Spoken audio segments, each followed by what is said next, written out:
Hello guys, the DB Grinder here, back at it again with another video, and this time we have the YCS Vegas 2025 finals, and we have Jesse Kotton versus Aydin Arnett, and we have Fiendsmith Ryzeal going against Pure Ryzeal, and we can go ahead and hop right in. So we have Droll, Ice, Imperm, Ogre, Ice, and then Arnett has Bonfire, Valor, Bonfire, Bonfire, Sword. So two of these bonfires are just blanks because we don't get to see the whole hand in the written feature match. So just take that note that it's not actually three bonfires, that is two blanks. So we're going to go normal ice, ice effect goes special, go ahead bring out X.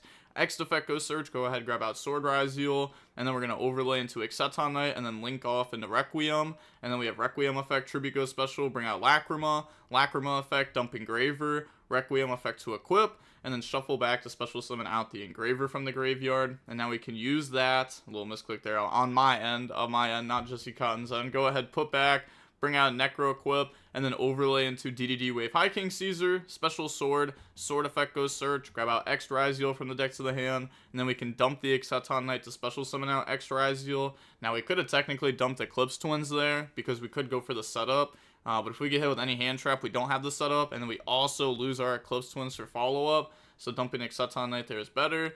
And then overlay, go ahead, summon out Duo Drive effect to attach, and then effect to go search, they will hit that with Valor, and then we set Imperm, pass turn. So we can assume, based on how they hand trapped, that they don't have like Ogre in hand to stop Duo Drive, otherwise they could have hit the effect to attach. We can assume that they don't have Nib in hand, otherwise they could have Nib Valored them. They don't have Fua in hand. We know like those cards for sure. They draw Cross out, and then they're going to go main phase, activate Bonfire, go ahead grab out X Ryzeal, and then now we go ahead drop Droll, and then they can go ahead and chain Cross out, calling Droll. Then they're going to go ahead Lacrima into Requiem, Requiem in the Lacrima, Lacrima effect, go dump the trap before the opponent has the opportunity to go Talon's Take and try to take something like DDD, which can now stop the Requiem Lacrima. So now they go ahead special summon out X by dumping Mirror Logic, and then now we have the X to Mirror Logic, so Mirror Logic shut down DDD, X go ahead search out Node, and then they go special sword, and then sword effect goes search, grab out Ice Ryzeal from the deck to the hand, overlay into Kotton Knight to try to force out the set Imperm, which it does. Then special out Node, Node effect, send Kotton Knight to special back out. Jesse goes ahead and chains DDD, detaching Engraver, just to get that into the graveyard. Now we could also, like Fiendsmith in Paradise, technically put back Engraver, which I don't think is something that we do here. We probably just put back Requiem, to be honest. I think you want to leave Kotton Knight there as another rank 4 for Eclipse Twins. So that way you have 2 starting off your turn, and you can always special summon back out Duo whenever you need. And then obviously you want to leave Engraver, because it's Engraver, it's going to summon itself next turn. Like the Requiem's already gotten its useless turn through the Lacrima. So the Node bring back out from the graveyard, then go into Abyss Dweller, and then they activate Abyss Dweller effect here on summon, which is kind of interesting that they activate it on summon here. I don't think there's really a point to that, right? Wouldn't you want your opponent to activate Paradise, and then you chain Dweller? Like, otherwise you're just leaving Paradise in the grave, which this just gives Jesse more options, which I don't think is the correct thing to do here. Then they go normal Ice, Ice effect, go ahead special summon out Sword, and then they overlay, summon out Duo, Duo effect to attach, and then effect to detach and go search, chain Ogre. But it didn't make a difference there, because if they didn't detach from Dweller right away, then when they summon Duo Drive and use the effect to attach, we could go ahead and Ogre it. Or if they play it around Ogre by not using the effect to attach, then on summon a Duo, we can Paradise, which forces Dwellers. So now Ogre, no matter what, will make it to where they won't be able to activate Duo and have 2 materials under Dweller to be able to detach from that instead. So they Ogre that, and then their last 2 cards in hand are not real cards here to be able to keep pushing. So they go ahead and say, I admit defeat. So now going on to game number 2, we will see the opening hands be Droll, Cross, X, Engraver. They have Ash, Imperm, Cross out, Bonfire. One of these Ash Blossoms is a blank. And then the Imperm is a card that was set, but we don't know technically what it was. But I'll talk about that more soon. Bonfire, go ahead, grab out X Ryzeal, and then drop Droll and Lockbird. Once again, chaining Cross out, calling Droll. Special summon out X by dumping Eclipse Twins. X, go ahead, search out Sword. Special out Sword. Sword effect goes search. Grab out Ice Ryzeal from the deck. Overlay, summon Duo. duo effect attach, go ahead, search out the plugin and the cross from the deck to the hand. And now activate cross, normal ice, ice bring out node, node effect, send duo, special back out sword, overlay to make detonator, detonator, attach Eclipse Twins, plugin, summon out X, and then attach sword from the deck to detonator, and then overlay to make Abyss Dweller. Activate Dweller effects, so that way we can cross, put back without having to put back the duo, so that way our Eclipse Twins is still alive, and then draw one, and then that will draw into another blank, and then set the blank back row, and then pass, they draw sword, and then activate Dweller effect, they go special X by dumping Dweller, X effect, chain detonator to pop it, and then chain X, or not chain, but cross to go ahead and stop the X. And then special out sword, sword effect goes search, detonator to pop it, go ahead search out Ice Ryziel from the deck, then they go normal ice effect, and then in response they Ash Blossom it, which I think this does tell us a little bit about, you know, what they potentially could have set. Because you could have impermed ice, right? But then what are we going to use Ash on later? Because the Fiendsmith cards don't matter, they're under Dweller, so we don't have to worry about that.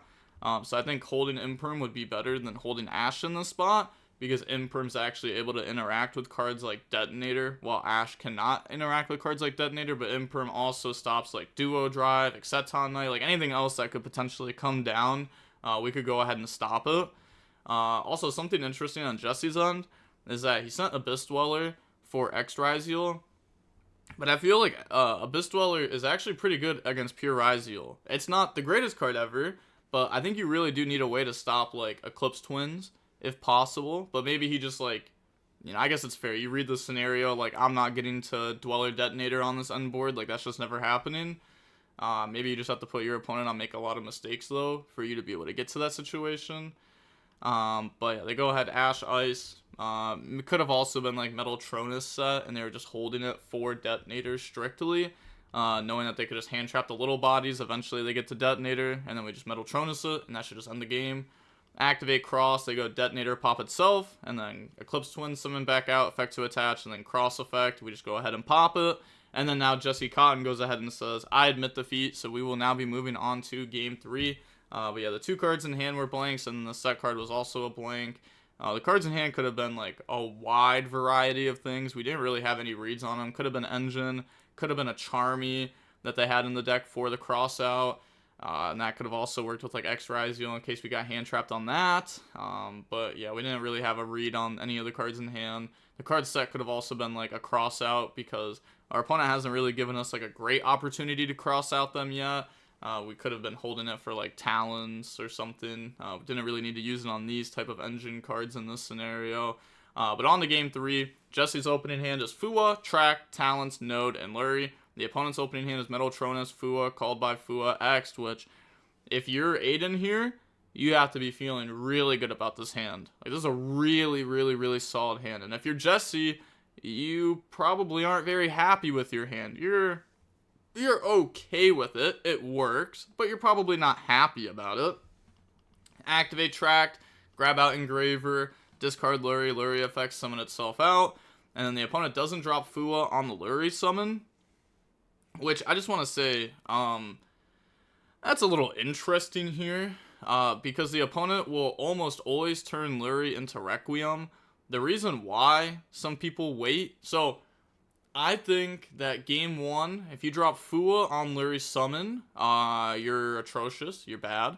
You're playing into the opponent's Fua very hard by doing that, and you don't want to play into the opponent's Fua, like there's no need. You can wait for them to go Requiem, Tribute, bring out Lacrima, and then in response to Requiem effect, you chain Fua, they bring out Lacrima, you draw one, and then, you know, that's fine where you're at.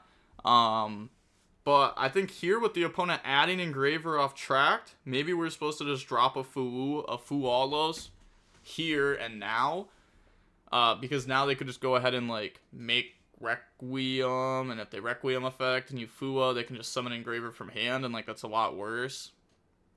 I guess like you're okay with that outcome though, but I feel like we really wanted our Fua to at least draw one in this spot to have like an extender. I guess it's fine though, right? Like Fua plus X, you know, Fua basically is an extender here as a normal summon. So yeah, they only drop one and they summon Engraver from hand, but now they go activate Talons to rip X from hand. Like, I think it's okay. how Aydin played it there. But I don't know if it's the best way to play it there. Because what if they did just like, okay, let's say we Fua on Lurie summon, right? And then now they go, what, Engraver, Grab, Tract? And then they try to pass with that. I guess that just wasn't happening. So I guess they were just making Requiem and passing is what you think would happen. Okay. And I guess they're more okay with this outcome. I can see it from both sides. I think the way Aydin played it was actually fine. The more I think about it, I think it's fine. I think you just get punished really hard by talents ripping X, because otherwise your hand should push through, like, basically everything. You have X'd, Fua, called by. You don't really need to draw anymore. Okay. I'm actually fine with how Aydin played this one here. Then they're going to go Requiem effect to equip, Engraver effect sent itself, and then they go ahead and draw talents for turn. And the reason why they, Engraver sent itself is because they have Fua. So you want to be able to go ahead and activate Fua. Some people don't even know that you can Engraver sent itself, but that actually comes up like in a decent amount of scenarios where you need to be able to get rid of itself so that way you can like special X and use the effect. Or in this case, to activate Fua. But they draw talents for turn. And then here, as they draw talents for turn, Jesse says, my teammates won their games, GG's Bozo. So, Jesse goes ahead and wins another YCS with his teammates Dominic Couch and Mike Albanese. And then Aydin's team is left getting second place. And right here, it's not like this game was in like a losable spot. Like, this is a weird spot, right? Like, there's no engine on either sides really. Like, we're just gonna call by Engraver, and then you have Node Fua in hand. These cards don't do anything. If you do try to play, we have Metal Tronus, which should stop whatever you top deck. We also have Fua that could try to get draws. We have an Unknown Talon, so if you summon like anything weak into our board, like weak onto the board that has an interruption, like I don't even know what you'd set up, but something weak, then or draw a hand trap even, and you hand trap us on whatever we top deck, then we have Talons. So it's like, yeah, this game definitely could have gone either way. I would say it's probably more favored in Aydin's realm here. I would probably say it's more favored for them. But Jesse's definitely not out of the game yet. And who knows, maybe the opponent doesn't draw engine for multiple turns, and we do. And then that's game. But yeah, that's going to be it for the video. It was a pretty bad finals overall. Especially because, like, if this match went that fast, then I can only wonder how fast the other two matches went, and how bad those matches also probably were. Like, I'm assuming that it was probably 2-0s on both of his teammates' end. I really doubt it could have been anything else, because those games were just extremely fast. There wasn't very much. But okay, that's going to be it for the finals. Hopefully Konami streams the next YCS, so that way we don't have to do this. Especially in 3v3s, where you can't really go over all the matches. Like, we don't even know what happened in the other matches. We could just assume that they got absolutely destroyed with the Swiftness 4-0 in finals. But, DB Grinder, signing off. Peace. Also, make sure to check out Jesse Kotton's YouTube channel, link down below, and have a nice day.